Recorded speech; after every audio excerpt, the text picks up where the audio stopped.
I don't know what we can talk about in this nation without talking about white superiority, honestly.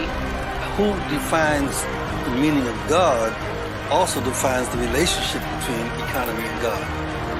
African Americans spent $1.3 trillion last year, making us the 16th wealthiest nation in the world.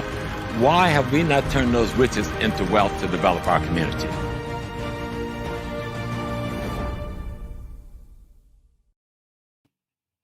Peace, family, peace and blessings. Okay, I am so excited. I stay excited. I know I say that every time because this is really a cool thing to be doing with your life right now. Tonight, we have King Randall, and some of you guys might not know him, but let me tell you, this is the second young person that we are bringing to our screen, and you're going to love him. And we also have a little surprise announcement we're going to make at the end of our chat with King Randall. So you guys know what I'm about to say. We have a couple more days left, and we are having a screening of the HAPI film this Saturday, May 1st at 7 p.m. Eastern Standard Time. Now, you've got to get your tickets, and I have I wanted to say the surprise right now, but I'm not yet. But we have a guest host, okay? Somebody who's never hosted our after the panel, our after the screening panel discussion. And so this is great. It's nice when you can just sit back and see and listen to elders chatting. I don't know if anyone had a chance to check out Axel on IG, but today he had a conversation with Dr. Leonard Jeffries. And you have to go to either our IG page or Axel's IG page. Go to any of our social media, HAPI Film, and you'll be able to find it and look at this conversation that he had with Axel. And Axel's out of the UK. I see some people from the UK chiming in. And I also want to say peace to Ghana is in the house as well, Carnita. And so this special guest that we have that will be our guest host is going to be fire on Saturday. So I'm telling you, even if you've already seen HAPI, get you another ticket. Bring some more people, sit at your house and watch the screening. Just go to hapifilm.com and get your tickets. You will not regret this. Also, when you're on hapifilm.com, sign up for the newsletter. We have this fabulous newsletter. We have some financial news, one-on-one type information that we are working with the Appeal Federal Credit Union. And so they write an article for us. We have a health article that's written by Black Silt. That's the couple. If you haven't seen them, they've been on HAPI Talks as well. But they're a yoga couple that, they're a couple, but they have a practice of Kemetic yoga in Atlanta. So you definitely want to check them out. But they do a health article for us. And then we also have a financial innovator, somebody who's really laid the path for us to be where we are right now as Black folks. And we do some little HAPI update, like whatever is going on with the HAPI film. And so it's and we also always have a article in there where we are looking at a Black-owned business or several. So please sign up for the newsletter at the same place, hapifilm.com, right there. If you want to donate, because listen, we are a small business, that's definitely, trying to, just get we really are trying to get our mission out there, which is this whole idea of cooperative economics. But we have a HAPI movement, and any movement that you have, you need some money to get that movement out there. And so, our movement consists of 4 principles. Number 1, love Black people. Number 2, support Black businesses. Number 3, become financially astute with your money. And number 4, teach the youth the truth. And this is why we are so happy to sit down with this young brother today, because he is actually, I'm sure he's doing all 4, but he's really doing number 4, teaching the youth the truth. And that's very important. So, without further ado, I am going to bring in Mr. King Randall. Hey, How are you doing? doing excellent. And yourself? I'm great. I'm so happy that you're here. I'm glad to be here. Yeah, I know you may have some little connection issues, but and I have to tell you, and this is before we get started, Mhm. your staff, whoever you have running your website, Miss Mhm.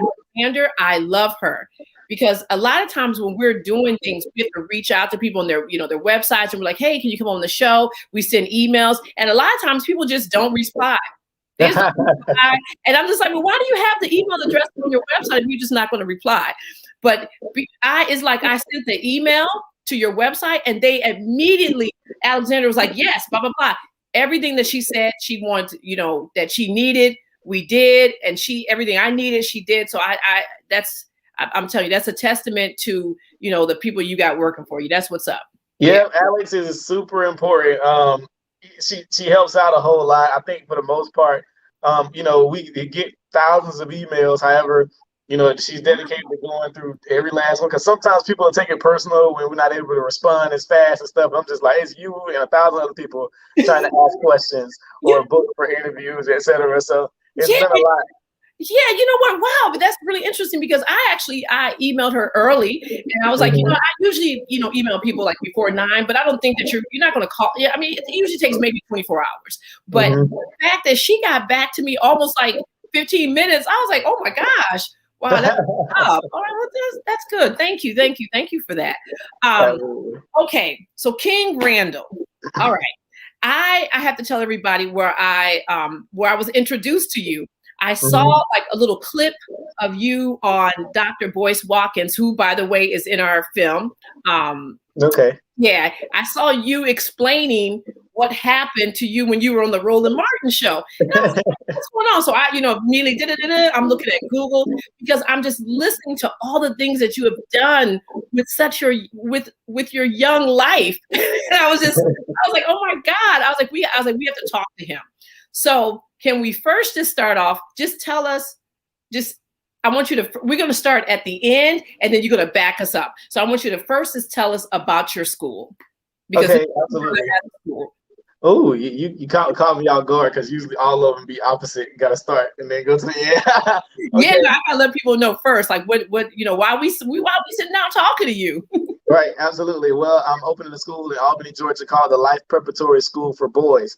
The school will open this fall in 2021. It will be a boarding school. However, the boarding portion of the school won't open for about a year because we have to get the necessary licenses, etc., for us to be able to, house the children at the school. But the first year will open at 50% operation. And we're going to make sure that we're working on the boys' sleeping quarters, etc., all while still doing instruction. So we don't want to wait until everything's finished. We're going to go ahead and start instruction. We're going to go ahead and make some things happen. But this school will be an all-boys school. We'll be teaching them all the different skill trades. They'll be learning wilderness training. They'll be learning how to fish, how to do just any little thing that men should have known how to do back in the day. Well, that men did know how to do back in the day. I believe we should know how to do now, such as welding, firearms training, et cetera, et cetera.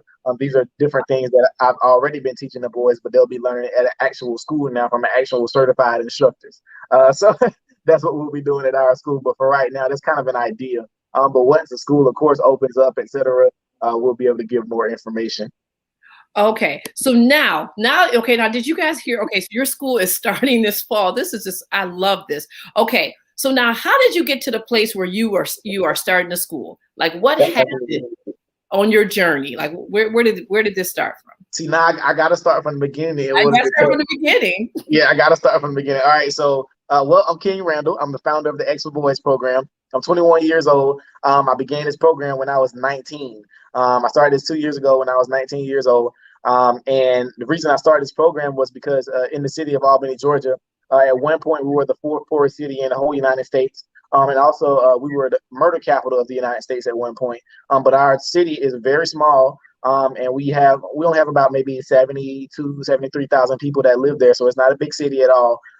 And looking at the crime rate for youth ages 17 to 25 was disappointing to me, as well as some of my classmates that have been killed, some of my classmates that have gone to jail, etc. These are things that I had to deal with, growing up.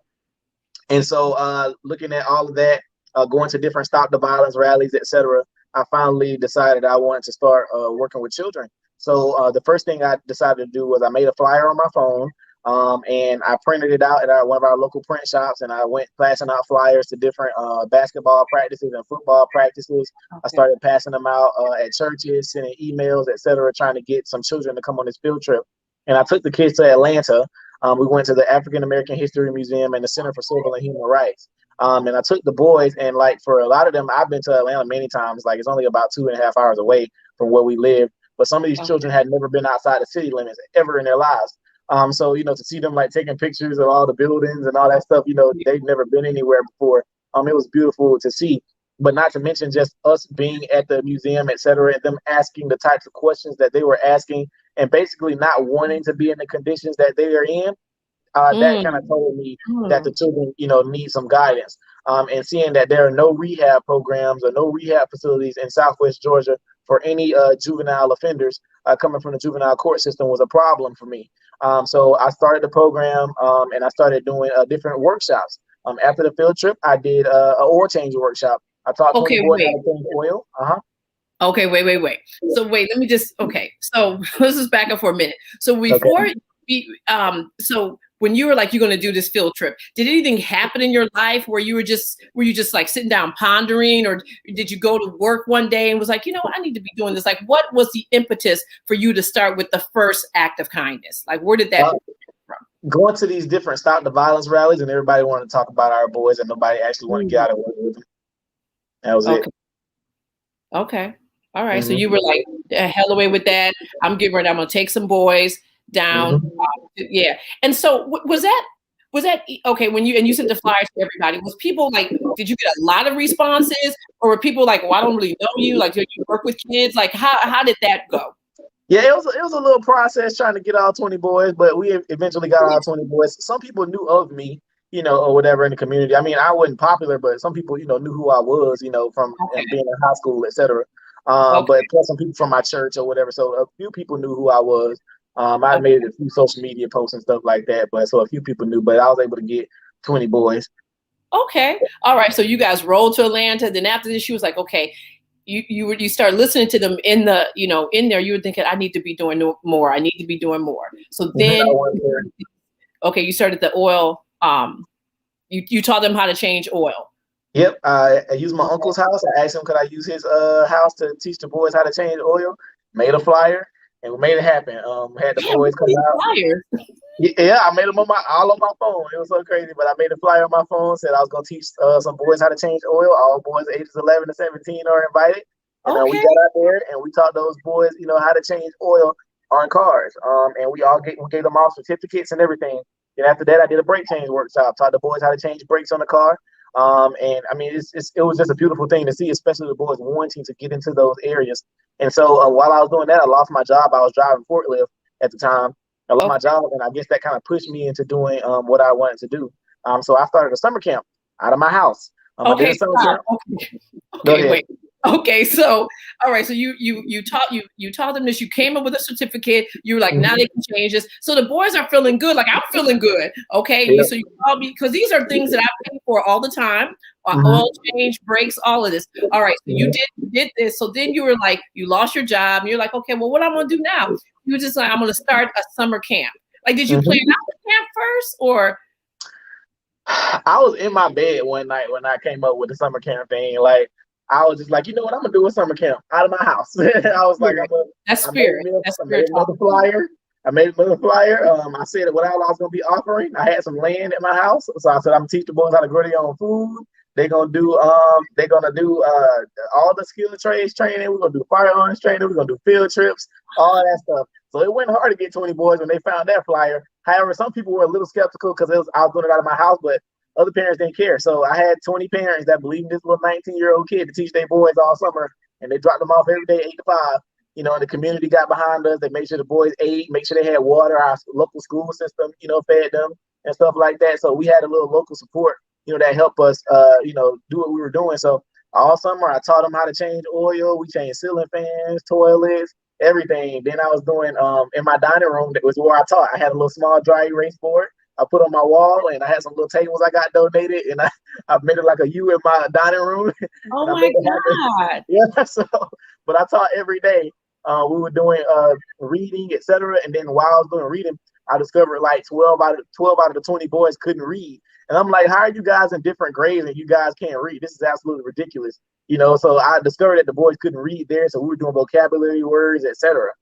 So after the summer camp, I graduated them on July 26th, which is my birthday. I graduate the boys every year from summer camp on my birthday. That's like my birthday present to myself. So I graduated them. And following that, I started a book club. I started a book club because of the boys not being able to read. And like, it was so beautiful to see the boys like come in the book club. It got so big we couldn't even use the library anymore, so we had to use one of our local businesses. Like after they closed every day, we went to their business every day, and they let us use like the inside of there to do our book club. We were reading Letters to a Young Brother by Hill Harper. Oh, And so we were yes. reading that book, and it's really good, and we read that book every week. We did vocabulary words, etc. And the boys' reading comprehension skills were getting up, and we got up to 86% reading comprehension rate. Because my issue was the boys can sound out words, like they can read, but they don't understand what they're reading. So like they'll see words, they'll be like, you're here today, whatever, but they're not understanding what they're reading. So the comprehending part, was an issue for me. So I was making sure they're actually comprehending what they're reading. Plus, we continued doing all the different workshops like every other weekend and things like that. But then COVID happened. COVID happened, and I kind of had to stop everything. Like I couldn't do nothing because everything was in person, and I didn't know like what was going on. Like I just didn't know, what was up, with the virus. So fast forward, people was calling and asking, was I gonna do something? I'm just like, what you want me to do? Like I don't know what I'm supposed to do. It's just like, what am I gonna do? So I told the parents, and they just kept asking. So I said, well, if I'm gonna do a summer camp, these kids gotta come live at my house. And they said, okay. So I said, all right then. So I went and got some bunk beds. I put them in my living room, and we made it happen. Well, okay, wait, your living room must be big as hell because you put everything up in this living room. Okay, so you had the bunk beds for the 20 kids? No. Okay. I only had 7. I had 7 children for the summer. Okay. Yeah, I couldn't have too many because of the virus. Yeah, I couldn't have too many because of the virus. And so I limited to 7 kids for the summertime. And we made it happen. We went and worked on a farm every day. I was still doing all those different field trips, etc. We found an apartment complex, and some contractors out there allowed us to come and work with them, teaching the boys how to do tile and doing sheetrock, etc. We were renovating some apartments. It was beautiful, doing carpet, all of that. We did popcorn ceilings. I mean, the boys learned how to do a lot of stuff at that time. Plus, we were still doing the workshops, teaching them how to work on the cars. So fast forward from that, one day, somebody told me that I should start posting like what we were doing on social media, because I was posting, but like I wasn't like really active with it. And somebody was like, man, you were literally running a summer camp for 7 boys. Yeah. So they was like, King, you got to start posting what you're doing because this is special. I was like, okay. So I made a Twitter account and stuff, and I started posting, and like I posted some pictures of us doing sheetrock and doorknobs on Twitter, and like it kind of moved around. Like it didn't get viral, but it got like a few thousand likes or whatever. And people was like, hey, you should make like a GoFundMe or something, because I had been saying I want to open a school for like the past like year and a half. At that time. So I've been saying, I'm gonna open y'all a school. I kept telling the boys, I don't know when I'm gonna do it. I don't know how I'm gonna do it, but we're gonna make it happen. So I started saying big boy faith. We're just gonna have some big boy faith and we're gonna make it happen. So somebody asked us to make a GoFundMe, and I made a GoFundMe. We had raised like $20,000 like the first week. And then after that, like we raised up to like $80,000 and then $100,000. And this was in the course of a few months. We got invited to the White House in October. And of course, that was a little controversial because people was like, oh, it's Donald Trump. Why are you going to take them kids there? Yep, because they probably going to never get this experience again. Absolutely, we went. I took some kids from Albany, Georgia, who had never been anywhere before. These kids been to jail. These kids got records and everything. And so for these kids to get invited to the White House because of the work that they're doing, absolutely, we're taking them. So you just can be mad. We didn't care. It is what it is. So we went to the White House, and of course, that got us a lot more attention. And man, it was so beautiful, like just seeing all the people help. And so fast forward, I went building shopping, and we found this one building on Dawson Road in Albany, Georgia. And like it wasn't like exactly what we wanted, but we were gonna make it into what we wanted. I mean, it wasn't a school building or nothing like that, but it was an old Red Cross building, but it was 15,000 square feet. You know, I just envisioned things I could make happen with it. It didn't have no land on it, you know, but I tried to, you know, envision it. So I started talking with the owners, and we were trying to make something happen, and it didn't fall through. We raised money all the way up until December. I made a promotional video about it, etc. It didn't fall through because of some things that happened with the owner. So I was stuck. I'm just like, man, we've been talking about this particular building, etc. I ain't really got no other buildings that I could see us being in, you know, for our school. So somebody was like, well, did you reach out to the school superintendent? I was like, no, and that's like a great friend of mine. Yeah, so I called him and I was like, do y'all have any old buildings, like any old schools y'all not using? He was like, yeah, we got 3 of them that's up for demolition. You want to come tour one of them? I was like, yeah.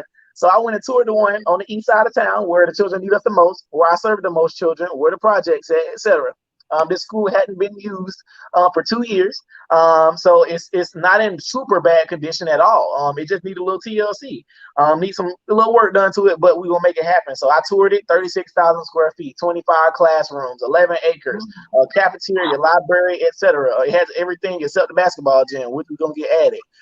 But yeah, we raised all of that money, and we was able to work out a deal with our local school system, and our local school system is all Black people, except for 2 of them. However, you know, they believe wholeheartedly in what we've been trying to do, and so they're trying to put resources behind us. While we're a private institution, they're putting resources behind us. They're going to help us with school buses, making sure the boys can go on their different field trips we wanted to have for them. They're going to help us feed the children, etc. Just pushing resources behind what we're doing because they know it's going to work. You know, for the boys, the formula obviously works.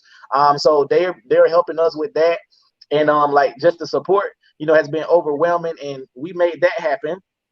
And like we were getting support, but the support we're getting now is different. Mr. Roland Martin tagged me in something on Twitter.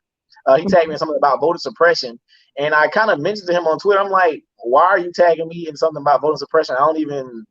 This ain't even where I work. I'm not even in the political field. I work with kids. You know, I may say something here and there. I'm like, but why are you tagging me? Like, I'm like, what you tagging me for, or whatever. So, and I'm like, I work with children or whatever. And so he tagged me in that. Not to mention I was a fan of his until he shared one of my videos and called me an idiot because I said we should start doing for self in our communities. Well, anyway, so wait, let's take a break right there. Yes. Yeah. I mean, literally, this is how I found out about you, because I was like, wait, what? And then I kept thinking, I was like, I must be missing something, because I read about your story and I was like, well, it seems like he's really doing for self. Like that is what we're supposed to be doing. That's the HAPI movement. You know, this is activism in its pure form right here. Okay, so you're just doing your stuff. He's your fan, and then he calls you up. Oh, come on onto the show, right? So you come onto the show, and then what happens? Yeah, he called me onto the show to talk about voter suppression, and I mentioned to him before that's not my fight. I clearly said that. I don't get into that on social media, but I said, all right, bet. I'm just getting on there and talk about my school. Hopefully I get a chance to talk about my school. So I kept saying we got to do for self in our communities. I kept saying we can't rely on any politics or politicians to do anything for us in our community. Or if they do something for us, there's going to be no systemic change unless we change it in our communities. And I say that all the time. I'm like, ain't no politician go buy no school for us. We did. Ain't no politician go buy this 40 acres of land that we just bought for our boys. We did. Ain't no politicians go and do that. We did that. You know, so I'm just like, you have to go do for self. That's what I mean. So he thought I was going to come with some theory. He didn't vet me before I came on the show. So he thought I was going to come on there talking about, well, Malcolm X said this, and back in the day, if we would have did that. And this is what we have done. We have a school building. We've been teaching these kids how to work on cars and all that stuff. These children are changing, all that stuff. He didn't expect me to come with what we had them done already, but I live this work. And a lot of them are only intimidated because they've lived their whole lives making money off of Black people, telling them what their problems are and telling us the problems aren't fixable, or if they are fixable, you're not offering any solutions. And you live your whole life telling us to be mad at white folks when I ain't got time for the white man. That's what Malcolm X said. He said, it ain't that we ain't worried about the white man. We ain't got time for the white man. He on top already. So you think I'm going to allow him to live rent free in my head? I don't got time for that. Oh, you want to call out white supremacy? Well, they ain't superior to me. They might be the beginning and end of your life, but they not the beginning and end of mine. I'm the beginning and end of my life. So that's just on you. You know, so I'm just like, we going to do this thing for ourselves. I haven't even made mention of the land we done bought for the boys yet. or whatever. But the boys know, and we're gonna make an announcement soon. But we just bought 40 acres for them to be able to farm on. We're gonna teach them wilderness training, etc. But this is stuff that the boys get to see possible, and a lot of the kids start feeling like they can't do anything, because they've never seen possible in their lives. They see football players and basketball players, but these kids in Albany have seen this teenager. A lot of them have watched me from my house grow this program, like from us eating beanie weenies out my living room, my $5 hot and ready, to us having our own school. They watch me build it. My little brother has watched me start learning how to cut hair and paint houses and all that to just take care of them. So he's watched me, they've watched me, and now they don't feel like they can't do anything. I'm texting them, they going to get job interviews and all that. They trying to do something because they feel like they can do something now. You can't tell them they can't do nothing because they see possible with their own eyes. Especially, go ahead. Yeah. Yes, you're right. Okay. So they're seeing it because you're doing it, right? So what did you see with your eyes? Like, who was doing it for you? Absolutely. My former stepfather, his name was Marcus. My former stepfather taught me everything in regards to working with my hands. Everything we wanted to eat, we went and picked outside. Anything we wanted to eat and kill, we killed squirrels, all that. He taught me how to skin stuff. We painted cars. We did pipes. We did plumbing. We built all of our sheds outside with wood. We built all of our own dog houses, our rabbit pens, chicken pens, all that. We got eggs from our chickens, all that stuff. I learned how to do everything, with him. And of course, as a youth, you just doing it or whatever, you ain't really recognizing it until I got older and realized how important all of that stuff was. And I actually thought, that a lot of kids already knew this stuff, because I'm thinking, everybody daddy teaching them this stuff, whatever like that, until I realized these children don't know how to do anything. So I started teaching them, and man, to listen to, all the stuff that he taught me growing up, putting engines in cars and all that stuff, man, that stuff was super important. Us growing our own food and going outside to be able to pick everything, we want to eat for the day, and stuff like that. So that stuff was extremely important, just growing up, and what's crazy was we grew up in the hood or whatever, but we had an acre of land in the backyard. So we still was able to grow our own food. The kids from the neighborhood was able to come over, and we used to, eat with them and stuff. We used to talk with them. We used to play in the backyard. We had all types of fruit trees, peaches, tangerines. We planted everything. We had banana trees, all that stuff. We grew up growing everything. We used to do wheelies on the bicycles and skin our knees and all that. I lived a childhood. That was a good time. But that's how I grew up, and so I learned all that stuff from my former stepfather. And my mama tell you all the time, he was a great father, horrible husband. She'll say that all the time. But he was a great father. He was an awesome father. He taught me everything, in regards to what I know now with the skill trades, and then I got my good disposition from my mom and my stepfather now. So they taught me, the character building and stuff like that. So everybody played a part. Like the deacon that stayed behind my house, he made sure we stayed disciplined. He whoop us and all that stuff. And we doing something crazy. The truck driver across the street, he used to make sure we was good. So it's just stuff like that. Yeah. Okay. And I want you to share with our audience about your discipline. Like how do you discipline the kids? Oh, absolutely. So I served time in the Marine Corps. And while I was there, the discipline program that they had for us, it is not hazing, but it consists of a lot of fast-paced, hardcore exercise. And not just with that, but it's a lot of annoying things that they have to go through as well. All the boys get punished together. Whatever they do, everybody gets punished together. Whether if somebody talking, I told them not to talk, okay, everybody go outside. And everybody's going to do high knees and push-ups and mountain climbers and 6 inches and all that. Okay. Everybody gets punished for anything that somebody does, because you got to be accountable for each other. Because there's this new thing now where everybody want to tell on each other, or he did this, he did that. I remember the first time they tried to snitch on somebody, I said, oh, so you watched him do that and you ain't say nothing. Cool, everybody get outside. And stuff like that, they have to be accountable for each other. Because I'd be like, if all of us in the car and he got weed, we all got weed. That's the point. I'm like, we all going to jail. You have to be accountable for each other. Why would you let your brother do something stupid? Even my little brother, all of his friends are mandatory have to have good grades. If they're your friend, they got to have good grades, because there's no way you going to make all A's and you in the same class with your homeboy and he got an F. I killed him for that. I destroyed him for that. There's no way you with him every day and he has an F in the same class you have an A in. That makes no sense. I destroyed him for that. You know what his friend got now? All A's. because I went home. You know, you got to be accountable for each other. So all of them get in trouble together. All of them do everything together. They eat, sleep, everything, do everything together. So I don't give them second chances at all, because as a young black man, you don't get 2 chances, you get 1. So they don't get second chances with nothing. If they mess up one time, it's out the door every time. Every time you need to make up your bed, all right, out the door every time. No second chances or whatever. But it makes a strong discipline in them, because they feel like they got to do it right every time. And you got to do it right every time. You can't afford to be making no mistakes. We grown men out here. We don't got time to be like, oh, well, can I get a second chance? Nah, we don't need no second chance. We grown. Make it happen the first time.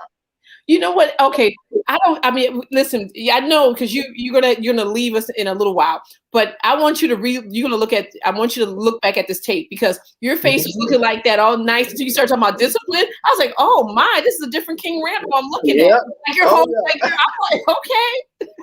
Nah, they know I would go crazy on them really quickly. I have a lot of choice words for them, and I start screaming it. It ain't no fun. Wow. So now, okay, so it's been two years you've been with these kids. So where are any of the kids like off to college, or like are you telling them that they need to go to college, or are you saying like open up a business? Like what is your disposition on that, like once they get out of high school?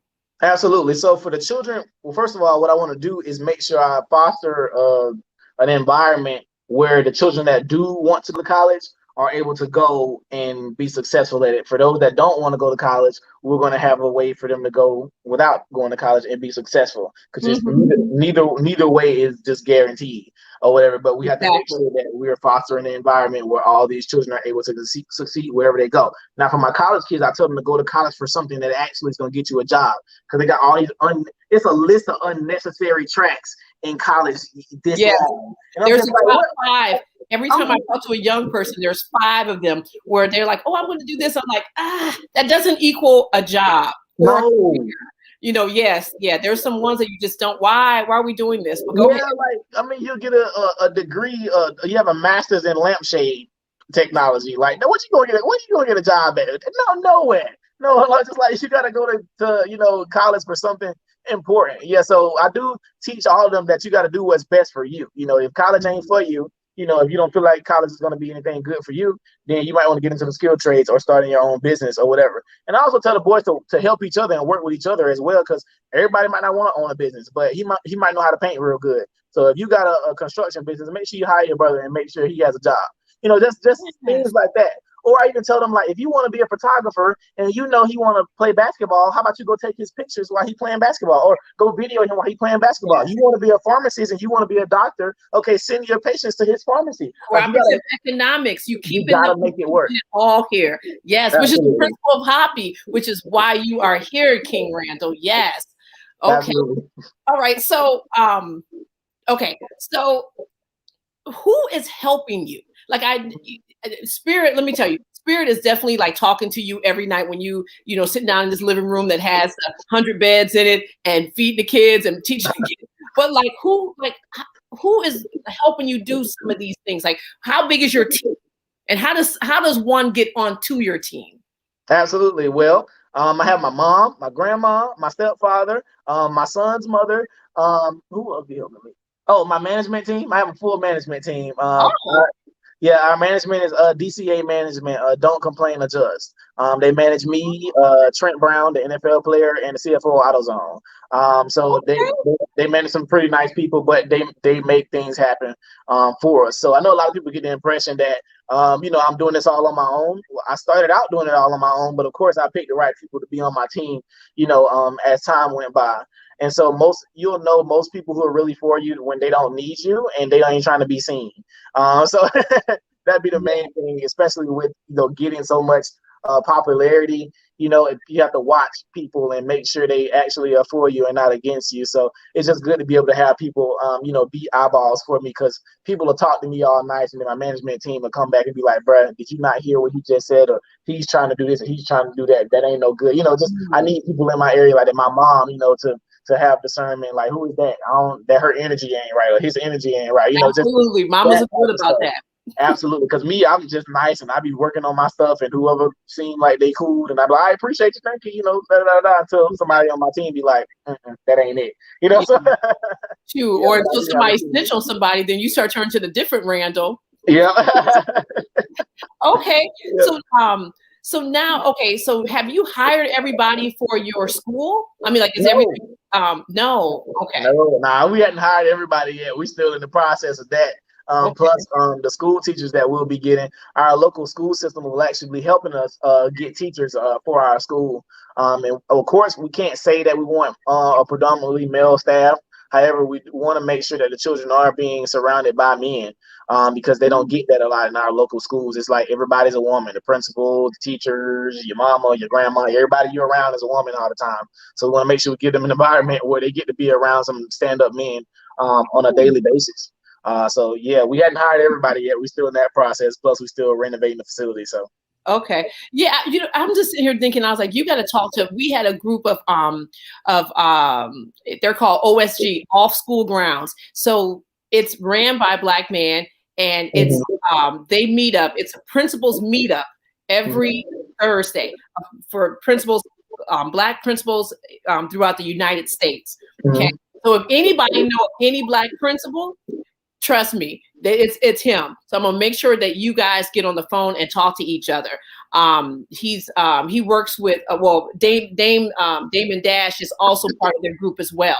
But you guys need to know each other because he has like access to a bunch of principals. So absolutely, you got to find a good, strong principal for your school. Absolutely, of course, yeah. I'll be the chief instructor. But I definitely want to make sure that whenever I'm moving around, etc., we do have people, at the school or whatever that are making sure the mission is still moving. Absolutely. Yeah, absolutely. So now, and your school, what grades is your school going to be for? We'll start out at this location with grades 8 through 12. Of course, good. Yeah, the other two schools that are up for demolition, if they're not demolished within 2 years, well, it's not 2 years, excuse me, if they're not demolished within 6 to 12 months, we're going to go after those locations as well in our city. So that way, like I said, we're able to serve more children and open it up to grades 6 through 12. I only want the school only to always serve grades 6 through 12. We'll let you go get all your little basic knowledge from 1st through 5th, and then we're going to come move you into a man when you're in 6th through 12th grade. Okay, and this is only for boys. Absolutely. This is all right. This is all right. Okay, so how does somebody help? Oh, they can go to your you have a donation button on your your website, right? Okay. We have a donation button. We also have a volunteer tab. If you go to the tab, we have a volunteer tab, and it'll ask you what can you do, or are you trying to, or how are you trying to help? Can you travel to Albany, Georgia, etc. And we'll put you in a list. And we'll make sure that everybody who wants to volunteer at any time, we take them through the necessary precautions, of course, and get people out to try and help volunteer in whatever way they like. Okay.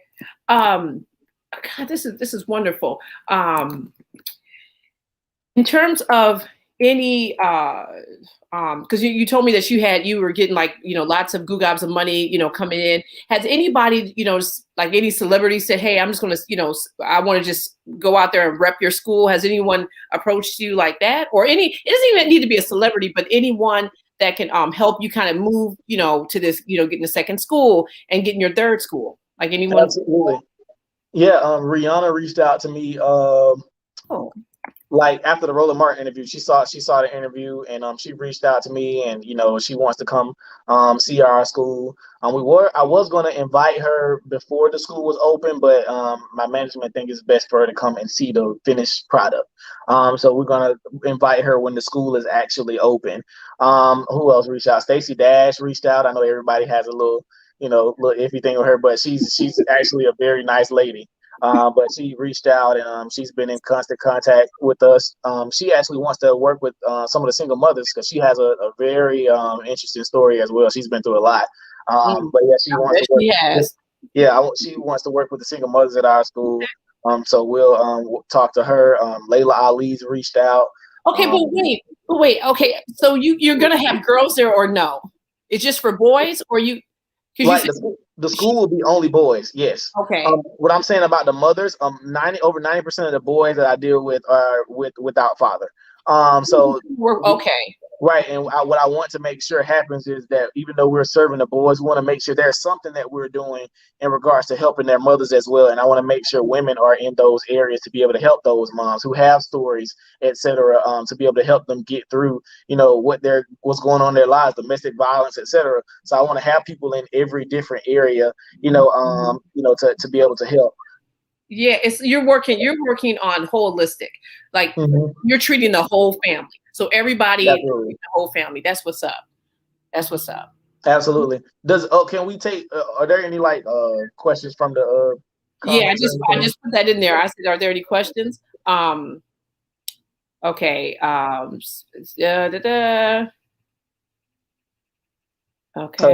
looking at the chat too, so I don't see any questions. Yeah, you were pretty thorough in there. Thank you. Yeah. Do you have any? So you have anything to say? Anything? I mean, let me tell you, and I know that I speak for everybody and you've been seeing this chat. We are so loving you, King Randall. We are rooting. I appreciate it. Yeah, we need, so everybody who's, rooting for you, we also need for you guys to go to his website and actually donate. Okay, whatever you have, it doesn't even matter. And this is we talk about this all the time on HAPI Talks. So it's not, you may not have money right there, right? But money is not the only form of economics. There's this whole social currency, right? You guys go all them stuff, go to his website, and at the bottom of his website, he has his Facebook page. You have your Twitter page. Go on there and just like all those things and follow him, because this brother, I mean, 21. I mean, it's like I can't at 30. I can't wait to see what your life. I can't wait to see what your life looks like once the school gets started, because this is very exciting. And I'm ready to see what my boys look like. Yeah, I know you invited Rihanna to come down there, but I want to come down there too because I want to see this school. We're gonna set up tours when the school opens, because we have a plethora of people that want to come visit. So we'll have an option. We'll wait on the website for people to schedule tours, etc. For people to come just look at the school or meet me or whatever they like at any time. So yeah, we'll be doing tours, etc. Soon, and also before we open, we will do a big banquet for all of our donors, etc. Who want to come, and that'll be a big tour as well for people to come tour the school. And of course, we'll have the banquet or whatever, and we'll eat and stuff like that, and just celebrate our school opening. But yeah, people also don't have to just donate money. Our website also has our mailing address on there. People send us books. People send all type of stuff. I'm just being honest. We got gumball machines and pigeon poles. You know what? I was thinking. I was like, HAPI definitely wants to send you. We want to do a couple of things. We want to have, because I know you said you have your book club that you do. We want to screen our film just for your boys and have a little talk back session with you guys, because it's very, we definitely want to make that happen. And Voice of the Ancestors, we want to, send you some of Chase McGee's books, and he's in Georgia. So this is great. You guys are like-minded young people. This is beautiful. And I'm so happy, and the other piece is that I'm so happy that you are doing this for boys. Okay. I have 2 boys. And I say it all the time in education, and I work in education. I'm like, education is so, it's the one time that one of my kids, and they'll be graduating in a couple years, but their whole entire existence, there's only been one time they've had a Black man standing in front of them teaching. And so this is great. This is exactly, this is leveling the playing field. And so I'm so happy that you're doing this, King Randall. Absolutely. I saw a question about firearms training. So the boys learn how to shoot all types of firearms: pistols, rifles, carbine, whatever. They learn how to shoot shotguns, etc. I have about 14 guns, and they're all different types of weapons. I have assault, tactical shotguns, I have assault rifles, you name it. So they learn how to shoot all types of weapons. I believe that's extremely important, and I wish we get rid of that collective fear of weapons, because white folks is out here ready for anything. And we have to be ready for anything too. Exactly. And yeah, I think, Detroit. And I honestly think that's something we need to take advantage of, because I've had a lot of white people reach out and ask to teach the boys, how to do this stuff, and I'm gonna let them too. So it is what it is.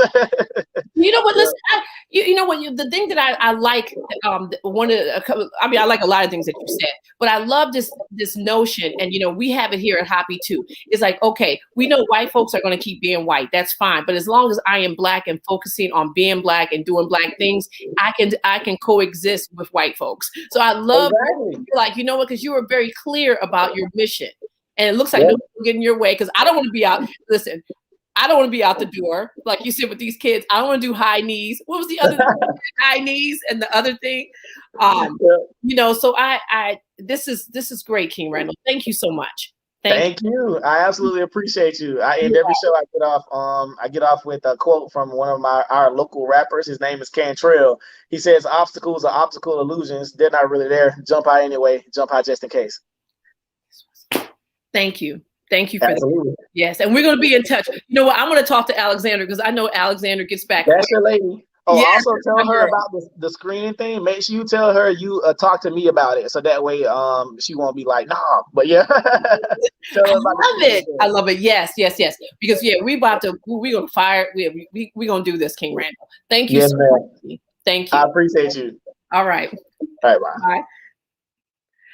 Wow. Oh my. Oh gosh. I just have to just catch my breath for a moment. This is great. This is what we're talking about in terms of activism. You just get out there and just do it. And once you start doing it, everyone just comes along. You put your intention out there, and Spirit just creates your reality. So we want to thank, and here's his website, xforboys.org. Please go in there and support him any type of way that you can, not only with the social currency, with money, with books, anything. He said somebody sent him gumball machines. So that's what's up. Okay. So we got two things left to discuss, guys. So we have somebody that is always in our chat and has been a staunch supporter of HAPI from the beginning, from its inception almost. And this person, she doesn't want, well, now it's a she, but she doesn't want to be named. Okay, so I'm not going to say her name, but she's donated a ticket to someone from our listening audience to come check out HAPI on Saturday. So all you have to do, okay, is just email me at infohapifilm@gmail. That's infohapifilm@gmail, and just give me 3 things about. No. I'm sorry. Just give me 5 people that's in the HAPI film. So infohapifilm@gmail.com. That's infohapifilm@gmail.com. And just give me 5 cast members that are in the HAPI film, and a ticket is yours. Okay. So that's one thing. And I'm gonna put the information so that you can, make sure you get up here and get your tickets. If you have not, if you don't win a ticket, is very important that you still support HAPI Film, by coming and seeing the screening this Saturday at 7 p.m. Eastern Standard Time. Okay, so now this is the fun stuff.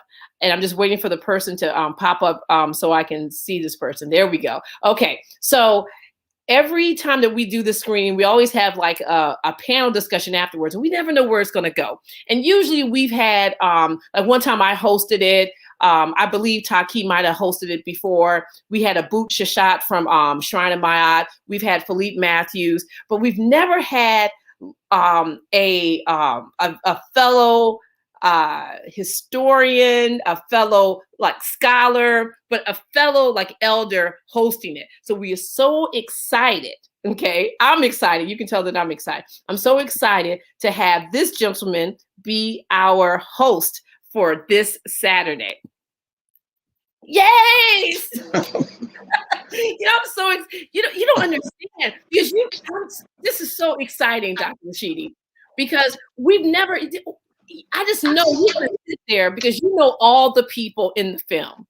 Okay, you know everybody in the film, so I know you're just going to be sitting there chatting, and we're just going to be sitting back listening to you guys have a rich conversation about something. I don't know what it's going to be about, but I know it's going to be good. So well, thank you. I don't know exactly what it's going to be about either, but I agree that it's going to be good. There's something about you and HAPI. It's amazing. I do a lot of things on StreamYard and Zoom and WebEx, but when I'm on your show, these little lights start flashing all around. I just noticed it. I don't know what that's about. That must be your excitement. You know, it's taking on tangible form. Now, you know, that's my energy. This is my energy. But I think something radiates from you because I'm like, this is like, you look all sparkly over there. Maybe it's the pink moon. Isn't there like a pink moon right now? Maybe No, I didn't know that. A pink moon. Yeah. What's that about? I don't know, but it was a pink moon until yesterday, I think at 8:44, you know. I mean, that's if you believe everything that that you're seeing on Instagram. But everyone's talking about this pink moon. But I'm looking forward to it. So we've done these interviews, and I listened to the young brother today. Imagine that, 20-something, with all that energy, and he's already accomplished a lot. See, I'm of the belief that my generation is basically, I'm 66. Okay, I'm an elder now, officially, I suppose. And I'm of the belief that my generation has pretty much done what it's going to do. We old now. We wise, okay? We deep. And we reveal, as a historian, things about history. And that's very, very important. And then, but when I see young people like that, it gives me hope. And it makes me believe that maybe we're going to win this thing after all. And that's very important. I sometimes wonder what Marcus Garvey and Malcolm and MLK and Nat Turner and Harry Tubman would say today. And I think they too, if they saw young people like that, and you, for that matter, you're a young person, they would be excited also. And that's so important in the movement. Well, you think about King Randall, but then also think about yourself. When you started traveling the world, you were a young person too. You were just, I'm pretty sure Dr. Ben then was like, wow, this guy has a lot of energy. Look, I started young. I was very fortunate. I think I mentioned I heard a speech by Kwame Ture when I was 18. And I was mesmerized. I was already ready. By that time, I had read Garvey and Garveyism. I listened to the LPs of Malcolm X. And so here comes a man who says that we had a history before slavery and an African diaspora before slavery. And I knew when I was only 18 years old, that's what I wanted to do. I wanted to be like Chancellor Williams. I wanted to follow in the footsteps of those Africans who left the motherland way back in the day. And so John Henry Clark used to say, when we find young talent in our community, we need to nurture that. When I hear you talk about your sons, I had a long talk with my daughter yesterday. She now wants to be a psychologist. Oh, so, yeah. So those things give you hope. Well, she's moved within the last 2 years from being a veterinarian to a makeup artist, and now she wants to be a psychologist. So you know what? Let me tell you. It's just sometimes I just think about, I wanted to be a Broadway singer. After I saw The Wiz, I was like, oh, I have to be. Well, I can believe it because you have a presence about you. Yeah, I always like to, I started to say it's a natural, but I think that sometimes we don't give enough credit for hard work. Yeah. And brilliance. We work hard at what we do. It doesn't just come, and we don't just have good fortune, but we have vision and we have determination. And all of those things are embodied in this HAPI documentary. So I'm honored and delighted to be a part of that. And I guarantee it ain't going to be dull. It's going to be nice. I hope to bring something special and unique to the program. So I'm looking forward to it. And we encourage people who have not, if there's such a person who has not purchased a ticket yet, get their tickets. Yeah, everybody got to get their ticket. And I was over Dr. Jeffries' house this morning, and I was just like, because I had to tell somebody. I was like, oh God. I said, okay, I was like, we're gonna ask Dr. Ranoko to host on Saturday because I hadn't talked to you yet. And he was like, oh, Ranoko. So then of course he told me the whole story of you, Again, how many times has he told you that story? Yes. And he's like, oh, that'll be good. He said, no, that'll be good. That'll be good. I was like, okay, yeah. I was like, it's going to be good. It's going to be good. Well, thank you, Dr. Ranoko Rashidi. And guys, listen, Dr. Rashidi's webinar, this is going to be such a fabulous weekend. Okay. You have the webinar with the African presence in early Europe. You're going to start that off on Friday evening. Okay. Then you're going to be so excited because you're going to feel like, oh my God, he's going to show 100 pictures, but you're going to be like, no, you should have showed more. So then you're going to come back Saturday morning, and then he's going to finish you off. And then after that, you're just going to sit and you're going to reflect, think about your life, get something to eat, maybe take a nap, and then you'll come on back for the HAPI movie at 7 p.m. And after the HAPI movie, you're going to have Dr. Runoko Rashidi talking to some other elders. So far, we have Professor Small, we have Dr. Georgina Fallu, we have Dr. Rosalind and Dr. Leonard Jeffries, and we're working on some more, people. So it's going to be really nice. Like that alone right there, just seeing you guys sit and talk is going to be nice. So if you want information on the webinars, just go to Eventbrite, type in Runoko, go to my website, drrunoko.com, right or there. email me at runoko@hotmail.com. Now, all of these programs are going to be seamless, just like today, because everything we do has the maxim embodied in it that what you do for yourself depends on what you think of yourself. And what you think of yourself depends on what you know of yourself. And what you know of yourself depends on what you have been told. So we have taken the initiative to be the storytellers, to be the lions and the lionesses, and to talk about our story, our history, in a way that nobody can do but us. And we're not going to whisper. We're not going to stutter. We're not going to stammer. And most of all, we are not going to apologize. We have the greatest story that's barely been told, and we're telling that story, and we're not going to back up. We're not going to stop. Yeah, absolutely. Absolutely. Yes, Dr. Rashidi. All right. Thank you so much for popping in, letting everybody know. And you guys, if you want to, we're going to have, make sure you check all of our social media tomorrow, because we're going to have a couple of different people popping up on some people's IG live all tomorrow. So make sure you guys are following us on Twitter, on Facebook, on Instagram, and YouTube. Make sure you're subscribing to us and like this video. Okay. Thank you, Dr. Rashidi. Thank you. All right. There you have it. Okay. Get your screening tickets, get your webinar tickets. Everything that you need to have is on all of our social media. Thank you guys. And that's it. We don't have any more questions, but I do want to just give a shout out. I saw quite a few people in the chat. I saw King Simon. Thank you. King Simon, Michelle, as always, Donnie, DM, Tony Smith. I haven't seen, Tony Smith. I don't think I've been seeing, I feel like, Tony, you're new, but I could be wrong. But shout out to you, Tony, Means X, Smalls, quite a few. Oh, yeah, Artis, yes, and Black Rock. Ifa, Dara, thank you guys for tuning in. And also always our esteemed elder, John Henry Staples. Thank you for tuning in from Riverview, Florida. But I also just want to thank all you guys for just tuning in today, and Nubian from the UK family. Peace. So thank you guys. And remember, get your tickets for Saturday, May 1st, 7 p.m. Eastern Standard Time. Just go to hapifilm and get your ticket. All right. Peace and blessings.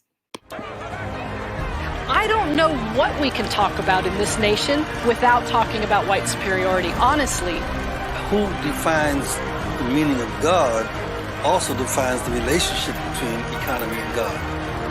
African Americans spent $1.3 trillion last year, making us the 16th wealthiest nation in the world. Why have we not turned those riches into wealth to develop our community?